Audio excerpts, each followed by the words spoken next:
Good morning to all of you,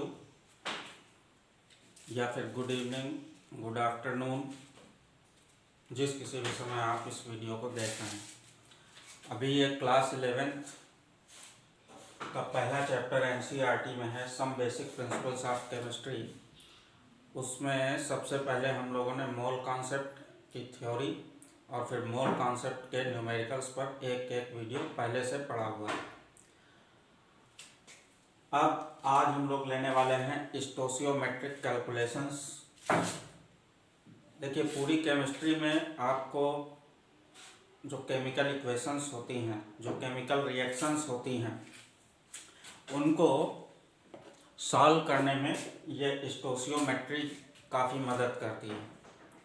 तो आज हम लोग इसी पर डिस्कस करेंगे। और एक बात ये समझिए, 11th की केमिस्ट्री और उसके बाद चाहे आप जेईई का प्रिपरेशन करें या चाहे नीट का प्रिपरेशन करें, केमिस्ट्री का ये जो पहला चैप्टर है और इसके बाद स्ट्रक्चर ऑफ एटम, उसके बाद केमिकल बॉन्डिंग और पीरियोडिक टेबल, ये चार आपके फाउंडेशन चैप्टर्स होते हैं केमिस्ट्री के। अगर आपको इन चार चैप्टर्स पर बहुत अच्छे से कमांड नहीं है और आपने इन चार चैप्टर्स के कंसेप्ट्स को बहुत अच्छे से नहीं समझा, तो केमिस्ट्री आपको जीवन भर डराती रहेगी। और वहीं अगर इन चार चैप्टर के कंसेप्ट को आप बहुत अच्छे से समझ लेते हैं तो फिर केमिस्ट्री एक बहुत ही आसान सब्जेक्ट है। तो बहुत आराम से पढ़िए, बहुत मन लगाकर पढ़िए और केमिस्ट्री के इन चार चैप्टर्स पर बिल्कुल मास्टरी हासिल करिए। और उसमें जहाँ तक हो सकेगा मैं आपकी मदद के लिए तैयार हूँ। तो चलिए आज शुरू करते हैं स्टोशियोमेट्री कैलकुलेशंस।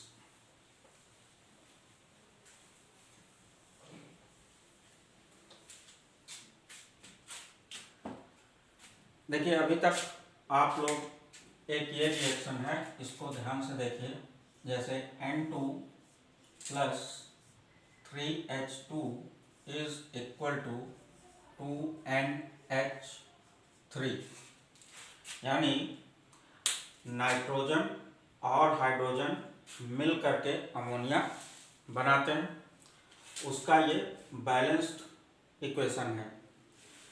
अब केमिस्ट्री के फील्ड में जो भी प्रॉब्लम्स आपको आएंगी एग्ज़ाम में, चाहे वो आपका बोर्ड एग्ज़ाम हो या कॉम्पिटिटिव एग्ज़ाम हो, जेईई या नीट, तो उसमें इन इक्वेशंस पर बेस्ड प्रॉब्लम्स होंगी और उनको सॉल्व करने के लिए आपके पास तीन मेथड हैं मुख्य रूप से, जिसमें से पहला मेथड है नंबर 1 स्टोशियोमेट्री,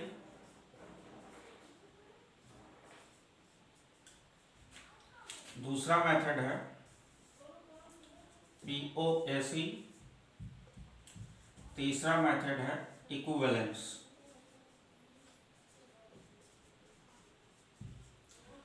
तो इन तीन मेथड में से कोई भी एक मेथड लगा करके आप केमिस्ट्री की किसी भी प्रॉब्लम को सॉल्व कर सकते हैं। पहला है स्टोशियोमेट्री, दूसरा POAC और तीसरा इक्विवेलेंस। तो इसमें से हम आज पहले मेथड स्टोशियोमेट्री को ले रहे हैं। अब इस स्टोशियोमेट्री वाले मेथड को अप्लाई करने के लिए एक कंडीशन है कि आपकी केमिकल इक्वेशन जो हो वो बैलेंस्ड रहे।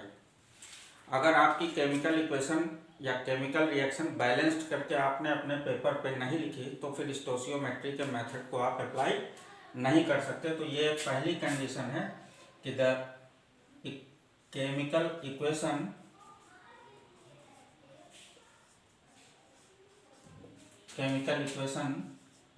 should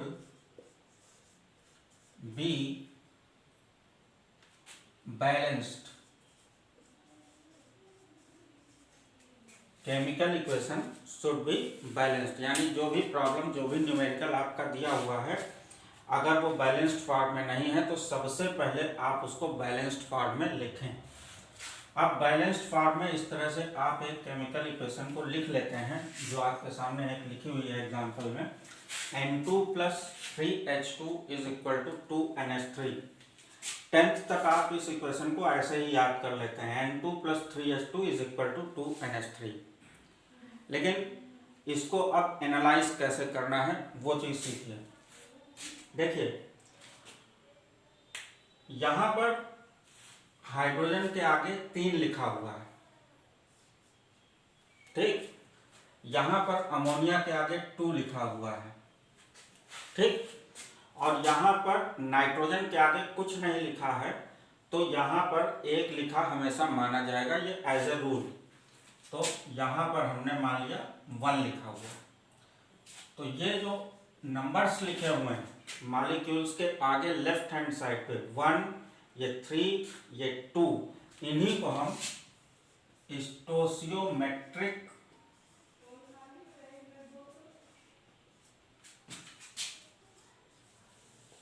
कोएफिशिएंट्स कहते हैं। क्या कहते हैं इनको? स्टोशियोमेट्रिक कोएफिशिएंट्स कहते हैं। फिर से देखिए इस इक्वेशन में नाइट्रोजन के आगे जो 1 लिखा हुआ है, हाइड्रोजन के आगे जो 3 लिखा हुआ है और अमोनिया के आगे जो 2 लिखा हुआ है, उसको हम स्टोशियोमेट्रिक कोएफिशिएंट्स कहते हैं। अब इस इक्वेशन को एनालाइज करने का तरीका समझिए।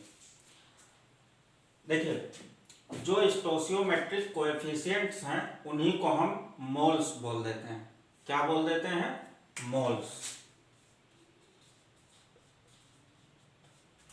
और फिर इक्वेशन को एनालाइज करते हैं। जैसे देखिए पढ़ने का तरीका समझिए।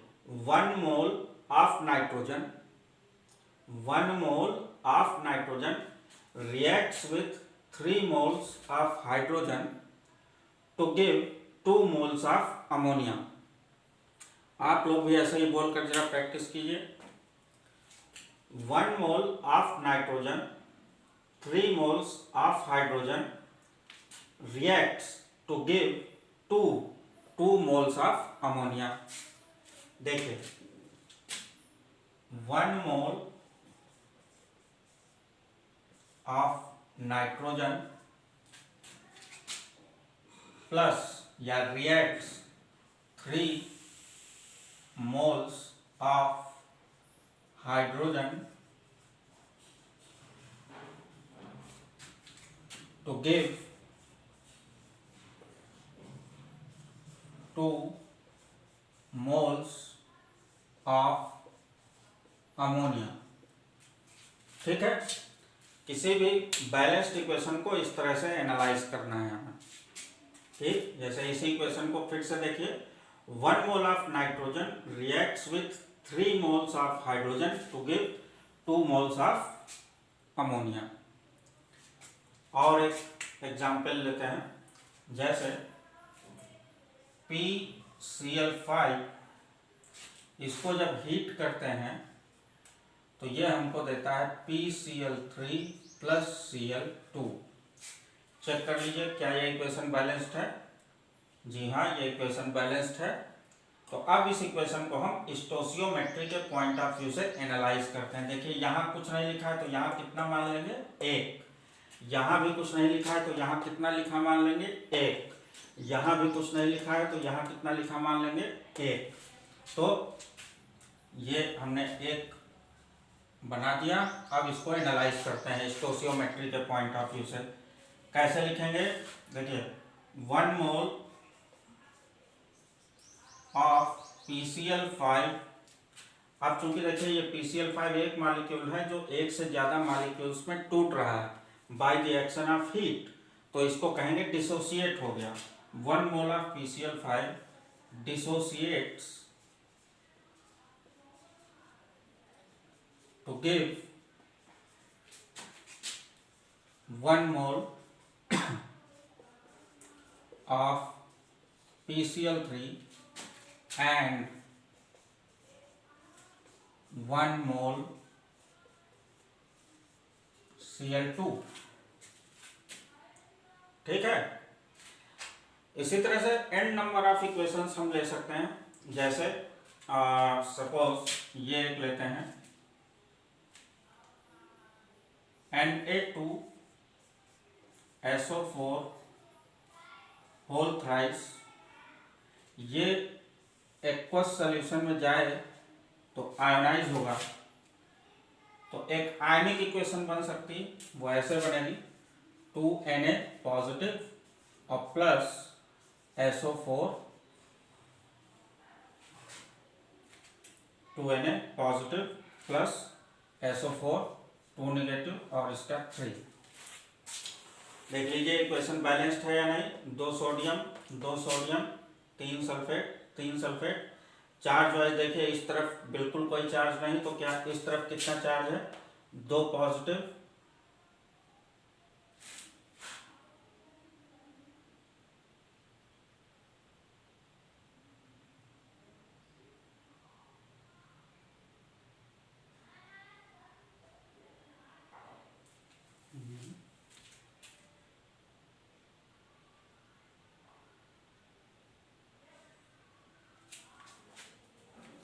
चलिए आयनिक इक्वेशन को अभी छोड़ देते हैं, नहीं आप कंफ्यूज हो जाएंगे।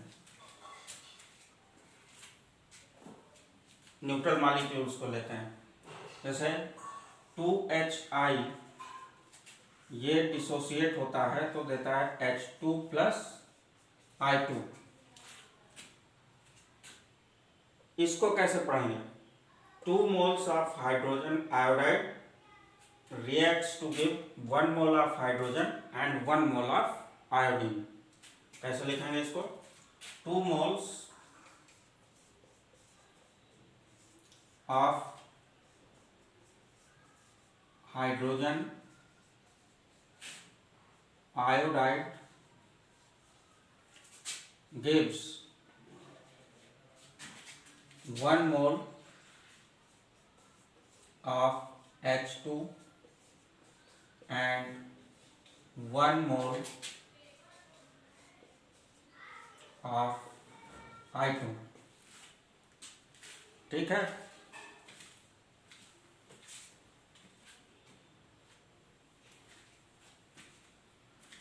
तो इस तरह से हम बैलेंस, पहली रिक्वायरमेंट क्या है कि इक्वेशन को हम बैलेंस करें। दूसरी रिक्वायरमेंट इस तरह से एनालाइज करें, और इस तरह से एनालाइज करने के बाद फिर हम अपना मोल कॉन्सेप्ट का जो प्रीवियस नॉलेज है, जो हमने मोल कॉन्सेप्ट थ्योरी का पहला वीडियो डाला हुआ है, उसके बाद मोल कॉन्सेप्ट न्यूमेरिकल पे दूसरा एक वीडियो डाला हुआ है, उसको देखने के बाद जब आप इस स्टोशियोमेट्री पर आएंगे तब आपको इसके न्यूमेरिकल्स समझ में आएंगे। स्टोशियोमेट्री के लिए फिर से बोल देता हूँ, पहला रिक्वायरमेंट है कि इक्वेशन को बैलेंस्ड होना चाहिए, और दूसरा रिक्वायरमेंट कि स्टोशियोमेट्रिक कोएफिशिएंट्स के टर्म्स में आपको इक्वेशन को एनालाइज करना आना चाहिए। एक इक्वेशन और ले लेते हैं। सपोज ये है आपके सामने 2SO2 plus O2, this gives 2SO3। तो देखिए यहाँ SO2 का स्टोशियोमेट्रिक कोएफिशिएंट 2, ऑक्सीजन का स्टोशियोमेट्रिक कोएफिशिएंट 1, सल्फर ट्राईऑक्साइड यानी कि SO3 का स्टोशियोमेट्रिक कोएफिशिएंट 2। ठीक है। तो एनालिसिस कैसे करेंगे इसका कि 2 moles of SO2 reacts with 1 mole O2 to give कितने मोल SO3 बन रहा है? 2 moles to give 2 moles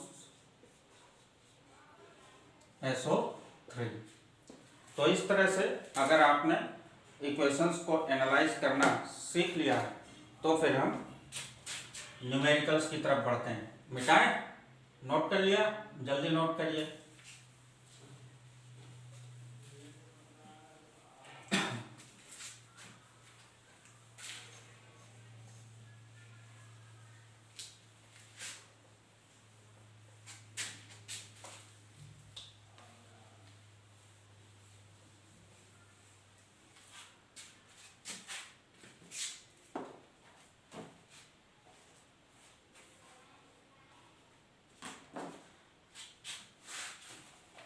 देखिए जैसे पहला प्रॉब्लम लेते हैं।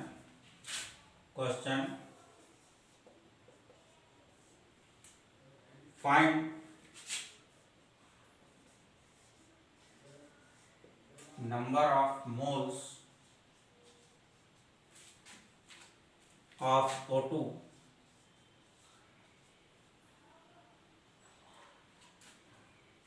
produced by heating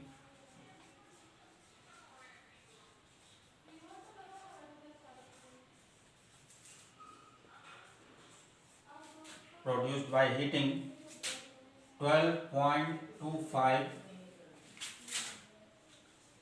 gram of KClO3. KClO3 means potassium chlorate. आपको दिया हुआ है मोलर मास KClO3 ये बराबर है 122.5 ग्राम। ठीक,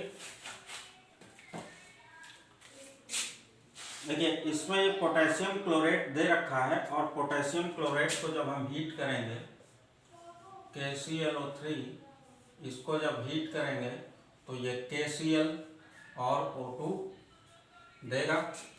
अब चूंकि हमें इसको स्टोशियोमेट्री के जरिए मोल मेथड से सॉल्व करना है तो पहला रिक्वायरमेंट है कि ये बैलेंस्ड रहे। तो इसको बैलेंस करने के लिए वही आपने 10th तक जो तरीका पढ़ा है अभी उसी को अप्लाई करेंगे। जब थोड़े दिन आपके क्लास 11th में बीत जाते हैं तो एक चैप्टर आता है रेडॉक्स रिएक्शंस, उसमें फिर इक्वेशंस को बैलेंस करने का दूसरा तरीका है बाई ऑक्सीडेशन नंबर मेथड या आयन इलेक्ट्रॉन मेथड। तो चूंकि अभी आप उससे अनभिज्ञ हैं, उसके बारे में जानकारी नहीं रखते हैं, तो आप 10th का मेथड जिसको हिट एंड ट्रायल मेथड कहते हैं उस मेथड से आप इसको सॉल्व कर सकते हैं।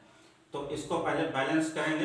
बैलेंस करने के लिए देखिए अगर यहाँ 2 लिख दें और यहाँ पर 3 लिख दें तो ये इक्वेशन बैलेंस हो जाती है, और यहाँ पर 2 लिख दें।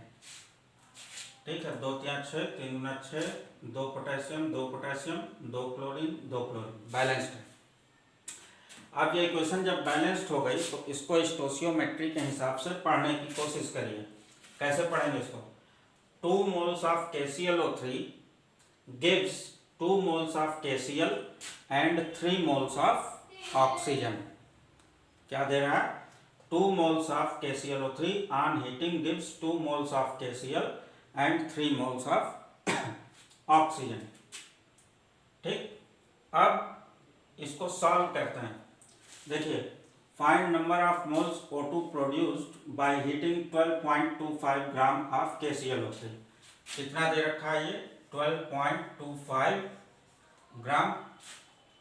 अब इसी जगह इसके अगर नंबर ऑफ मोल्स निकालें, इसी KClO3 के नंबर ऑफ मोल्स, जो आप मोल कॉन्सेप्ट थ्योरी का वीडियो देख के समझ चुके होंगे, तो ये नंबर ऑफ मोल्स इसके यानी कि स्मॉल n से अगर रिप्रेजेंट करें तो इस KClO3 के नंबर ऑफ मोल्स होंगे given mass divided by molar mass. तो गिवन मास है हमारा 12.25 gram divided by molar mass of KClO3 122.5। तो इसको अगर सॉल्व करेंगे तो यहाँ से दशमलव हटाएंगे, यहाँ 0 बढ़ेगा और ये दशमलव भी हट जाएगा। तो 12 से 12 कट गया, यह आएगा 1/10, ये बराबर 0.1 मोल।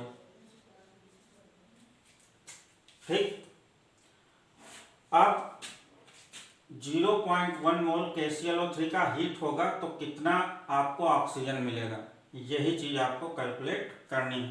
तो यहां से इस इक्वेशन से हम, चूंकि KClO3 दे रखा है और ये O2 हमको निकालना है, तो इन्हीं दोनों पर स्टोशियोमेट्री और यूनिटरी मेथड को अप्लाई करेंगे। देखिए 2 moles of KClO3 gives 3 moles of O2 stoichiometry के हिसाब से। ध्यान से देखिए 2 moles of KClO3 gives 3 moles of O2।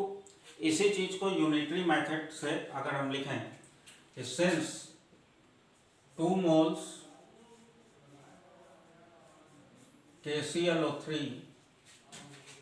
दे रहा है 3 moles O2, लिख सकते हैं ऐसे। Hence 1 mole KClO3 ये कितना दे देगा? 3/2 moles O2। यूनिटरी मेथड लगा रहे हैं, कोई दिक्कत इसमें? अब 1 मोल पर इतने मोल O2 प्रोड्यूस होंगे और आपके पास है कितना 0.1 मोल, हेंस 0.1 मोल KClO3 gives 3/2 into 0.1 moles O2। ठीक है, अब इसको सॉल्व कर लीजिए तो ये दशमलव हटा के यहाँ 0 आ जाएगा और ये हो जाएगा 3/20 मोल O2। यानी अगर हम 12.25 ग्राम KClO3 को हीट करें तो 3/20 मोल ऑक्सीजन के मिल जाएंगे। इसको और सॉल्व कर सकते हैं, 0.20 10 और 20 पंचस और 0.15 मोल O2 इतना मिलेगा। अब मान लीजिए इसको ग्राम में भी निकालना हो तो इस मोल को आप ग्राम में कन्वर्ट कर सकते हैं, क्योंकि अब आप सीख चुके हैं कि मोल्स इज इक्वल। देखिए ये एक सवाल है स्टोचियोमेट्री का, जिसमें हमको पूछा गया है कि how much HCl is needed for complete reaction with 69.6 gram of MnO2। सारे मोलर मासेस दे रखे हैं, ये इक्वेशन है। इसको एनालाइज कैसे करेंगे, देखिए 4 mole of HCl react with 1 mole of MnO2 to give 1 mole of MnCl2, 1 mole of Cl2 and 2 moles of H2O। जो मास हमारा MnO2 का दे रखा है वो है 69.6 ग्राम, तो इसके नंबर ऑफ मोल्स हमारे आ जाएंगे 69.6 डिवाइडेड बाई 87, क्योंकि नंबर ऑफ मोल्स का फार्मूला है गिवन मास अपॉन मोलर मास। अब इसमें स्टोचियोमेट्री और यूनिटरी मेथड को मिक्स करके लगाते हैं। देखिए स्टोचियोमेट्री के हिसाब से MnO2 के 1 मोल को रिएक्ट कराने के लिए 4 मोल HCl चाहिए, है ना। देखिए 4 मोल इसका रिएक्ट करता है MnO2 के 1 मोल से। फिर से देखिए 4 mole of HCl react with 1 mole of MnO2, और इसी को उल्टा करके चाहे तो बोल दिए कि 1 mole of MnO2 react with 4 mole of HCl। ठीक, तो हम लिख सकते हैं since 1 mole MnO2 react with 4 मोल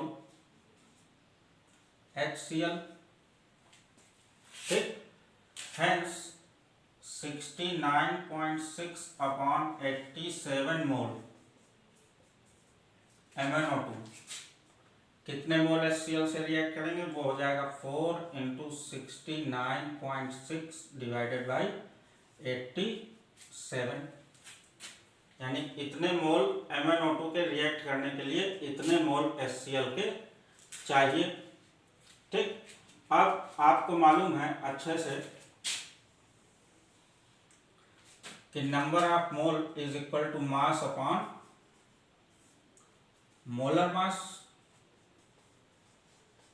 ठीक है, अब ये नंबर ऑफ मोल्स ये इतने आ गए हैं, 4 into 69.6 divided by 87 is equal to mass upon molar मास।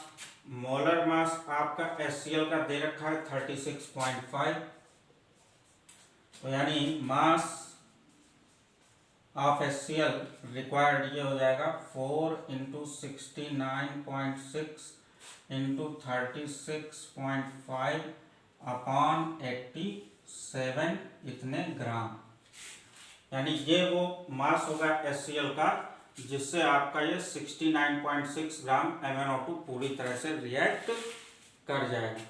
इसको सॉल्व कर लेंगे तो इसका ये फाइनली आंसर आएगा 116.8 ग्राम।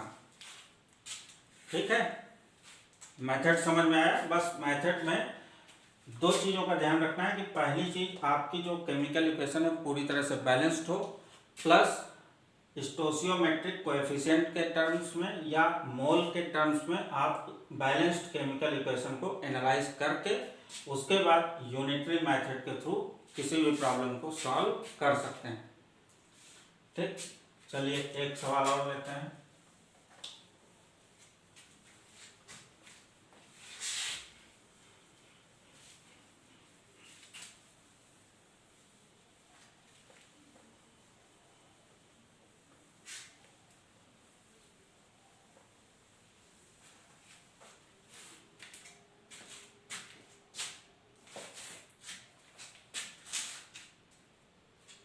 Find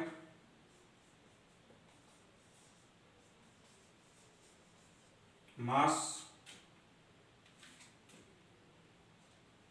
of CO2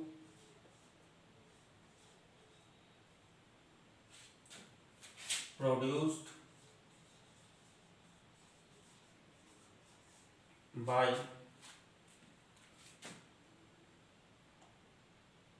burning 5.8 gram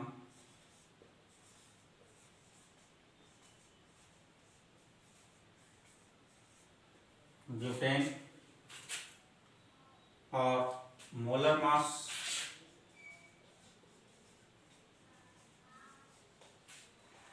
butane ये आपका दे रखा है 58 ग्राम्स। बैलेंस्ड केमिकल इक्वेशन भी आपको दे रखी है 2C4H10 ये आपको देता है प्लस 13O2 और ये आपको दे देता है 8CO2 प्लस 10H2। अब इस सवाल में हमसे पूछा गया है कि 5.8 ग्राम ब्यूटेन है, अगर इसको जलाएं तो कितना कार्बन डाइऑक्साइड बनेगा। तो पहले तो स्टोशियोमेट्री के टर्म में इक्वेशन को एनालाइज करिए। 2 moles of butane and 13 mole of O2 gives 8 mole of CO2 and 10 mole of H2O।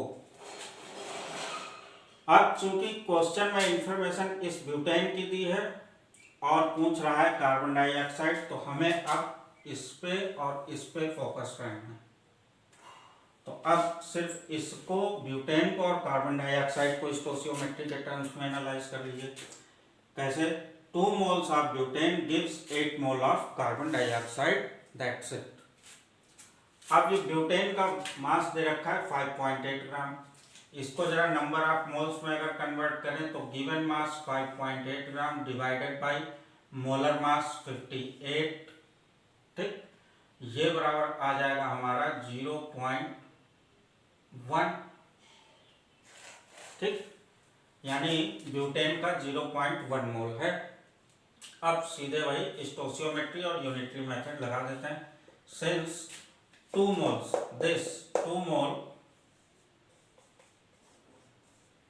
butane gives 8 mole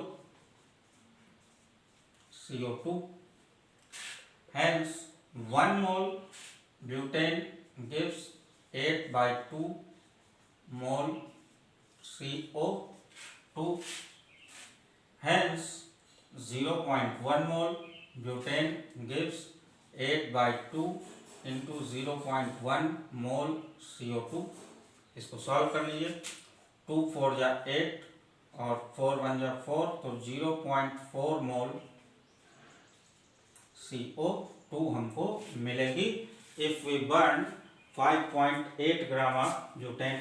अब अगर इस CO2 का मास आपको ग्राम में निकालना है तो वही फार्मूला की मोल्स n यानी number of moles is equal to given mass upon molar mass, ठीक है, given mass upon molar mass. तो मास बराबर क्या हो जाएगा, नंबर ऑफ मोल्स जो कि है आपके 0.4 और कार्बन डाइऑक्साइड का मोलर मास। तो कैसे निकाल सकते हैं उसको, CO2 ये बराबर C+2O और कार्बन का एटॉमिक वेट 12 और 2 ऑक्सीजन का 16, तो ये 12 प्लस 16 दूना 32, तो ये बराबर आ जाएगा 44 यानी 44। तो मोलर मास आपका 44 ग्राम है, तो ये इसको 44 से मल्टीप्लाई कर देंगे, तो ये 4 चौक 16 के यहाँ से लाए, 4 चौक 16 17.6 ग्राम CO2 प्रोड्यूस होगी अगर हम 5.8 ग्राम ब्यूटेन को बर्न करेंगे। तो इस तरह से आप देखिए ये बहुत ही आसान मेथड है, लेकिन अगर आप स्टोशियोमेट्री के टर्म्स में इक्वेशंस को एनालाइज करना नहीं जानते हैं, अगर आप मोल कंसेप्ट का प्रीवियस नॉलेज नहीं रखते हैं, तो फिर ये सवाल आपके लिए पहाड़ के बराबर हो जाते हैं। लेकिन अगर मोल कंसेप्ट पर अच्छी पकड़ है आपकी और स्टोशियोमेट्रिक कोएफिशिएंट के टर्म्स में आप इक्वेशन को एनालाइज कर लेते हैं, तो फिर ये सवाल बहुत ही आसान हो जाते हैं आपके लिए। चलिए एक सवाल और लेते हैं।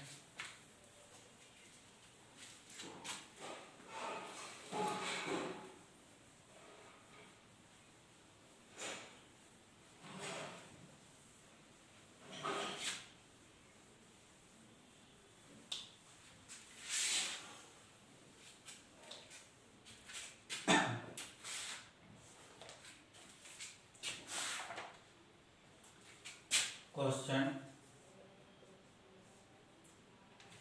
Find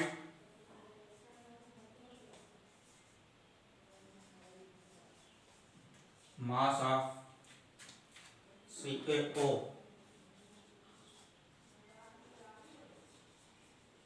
produced when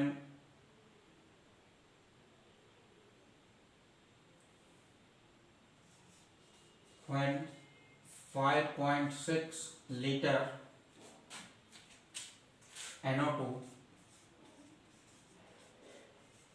produced. ठीक, केमिकल इक्वेशन इसमें आपके लिए है 2CaNO3 होल ट्वाइस। इसको जब हीट करते हैं तो ये आपको दे देता है 2CaO plus 4NO2 plus O2।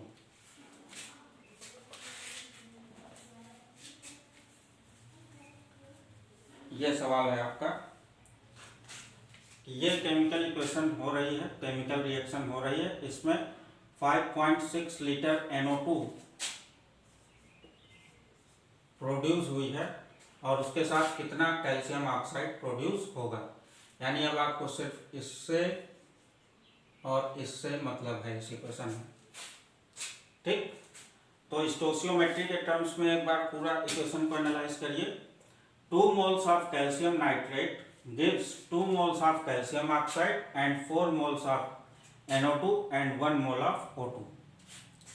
ठीक, अब इसमें चूंकि हमारा क्वेश्चन सिर्फ इससे और इससे संबंधित है, तो इन दोनों के टर्म्स में हमें यूनिटरी मेथड अप्लाई करना है। यहाँ पर ये 5.6 लीटर दे रखा है NO2 को, पहले इसको मोल्स में कन्वर्ट करें। स्टोशियोमेट्री कैलकुलेशंस का पहला नियम है कि आपको जो भी क्वांटिटी दी है उसको आप मोल्स के टर्म्स में ले आएं। तो नंबर ऑफ मोल्स इसके कितने हो जाएंगे, आपको एवोगैड्रो कंसेप्ट या मोल कॉन्सेप्ट का जो थ्योरी वाला वीडियो है, अगर नंबर ऑफ मोल्स में किसी तरह की दिक्कत है तो इसी के मार्जिन चैनल पर मोल कॉन्सेप्ट थ्योरी के वीडियो को एक बार देख लीजिए। तो नंबर ऑफ मोल्स बराबर हो जाएगा given volume that is 5.6 litre divided by 22.4। ठीक, तो ये बराबर आ जाएगा 1/4। ठीक, या इसी को लिख सकते हैं 0.25 मोल्स। ये NO2 के नंबर ऑफ मोल्स होगा। अब स्टोशियोमेट्री और यूनिटरी मेथड इस पर लगा दीजिए। सिंस 4 मोल्स ऑफ NO2, देखिए कितना मोल है NO2 का स्टोशियोमेट्री के हिसाब से 4 मोल, और उसके साथ कितना CO मिलता है 2 मोल, तो लिखेंगे 4 मोल्स ऑफ NO2 के साथ मिल रहा है हमें 2 मोल्स CaO। हेंस अगर 1 मोल ऑफ NO2 हो तो ये हो जाएगा 2/4 मोल्स CaO। एक्चुअल में NO2 आपके पास है कितना, 0.25 mole. Hence 0.25 moles of NO2 is equal to 2/4 into 0.25, इतने मोल्स CaO के बनेंगे। तो इसको सॉल्व कर लें तो 2 दूना 4 और 2 एकम 2, तो ये हो जाएगा 0.2 एकम 2 और 2 दूना 4 और 2 पंचे 10, इतने मोल 0.125 moles of CaO will be produced along with 5.6 liter of NO2। इसको आप चाहें तो ग्राम्स में भी कन्वर्ट कर सकते हैं। ग्राम्स में कन्वर्ट करने के लिए वही पुराना फंडा कि number of moles is equal to mass upon molar mass. This implies that number of moles आपके हैं 0.125, ये बराबर मास अपॉन मोलर मास आपका इसका CaO का। देखिए कैल्शियम CaO का मोलर मास बराबर Ca+O, तो ये हो जाएगा 40 + 16, ये बराबर 56 यानी कि 56। तो कितना मास प्रोड्यूस होगा, ये बराबर हो जाएगा 56 इंटू 0.125। इसको सॉल्व कर लीजिए, आपका ग्राम में मास आ जाएगा, ये बराबर आएगा 7 ग्राम के लगभग। ठीक, तो इस तरह से आप स्टोशियोमेट्री को अप्लाई करके कठिन से कठिन सवाल को भी बहुत ही आसानी से लगा सकते हैं। आपके पास जो भी बुक है उससे और सवालों को लगाएं। और स्टोशियोमेट्री का ये पार्ट 1 वीडियो बेसिकली कैलकुलेशंस पर था। अगले वीडियोस में हम mixture problems, percent yield, percent purity, इन सब को भी लेंगे। तब तक के लिए मन लगा के पढ़ाई करते रहें। Thank you.